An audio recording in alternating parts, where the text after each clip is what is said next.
Chaque jour, Charles et Carole vous présentent la leçon de l'école du sabbat.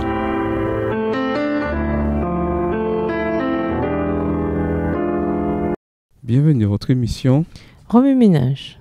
Voilà la leçon de vendredi pour aller plus loin. Nous vous invitons à lire dans le livre Patriarches et Prophètes le chapitre L'Assemblée de Sichem, livre écrit par Ellen G. White. Obéissant aux directives laissées par Moïse, on érigea sur le mont Ébal un monument fait de grandes pierres. Sur ce monument, préalablement couvert d'une couche de chaux, on inscrivit les 10 préceptes que Dieu avait gravés sur les tables de pierre placées dans l'arche et les lois que Moïse avait écrites dans un livre. À côté de ce monument, on éleva un autel de pierre brute sur lequel on offrit des sacrifices à l'Éternel. Le fait que cet autel était bâti sur le mont Ébal, d'où émanait la malédiction, était significatif, car il rappelait qu'Israël, ayant encouru la juste colère de Dieu, aurait été frappé sans l'expiation du Fils de Dieu, représenté par l'autel des sacrifices. Extrait du livre Patriarches et Prophètes au chapitre 46 à la page 476, livre écrit par Ellen G. White. Le service de communion ne doit pas être un moment de tristesse. Ce n'est pas dans cette intention qu'il a été établi. Il ne faut pas, quand les disciples du Seigneur se réunissent autour de sa table, qu'ils passent leur temps à se lamenter sur leurs défauts, ni qu'ils s'apesantissent sur leur expérience religieuse passée,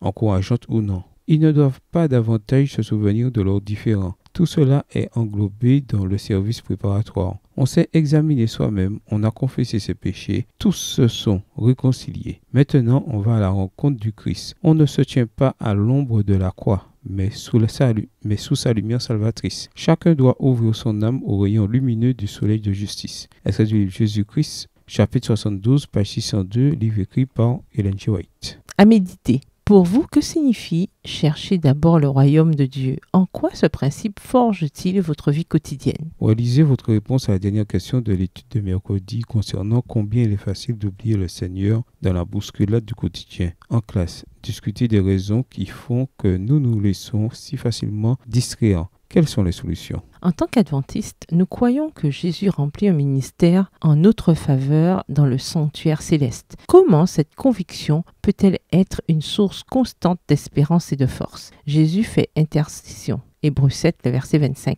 pour nous là-haut. Pourquoi son œuvre dans le sanctuaire céleste est-elle une bonne nouvelle, notamment maintenant, au jour antipique des expiations? Au revoir. Et à demain si Dieu veut. Dieu nous parle. Chaque jour, Charles et Carole vous présentent la leçon de l'école du sabbat.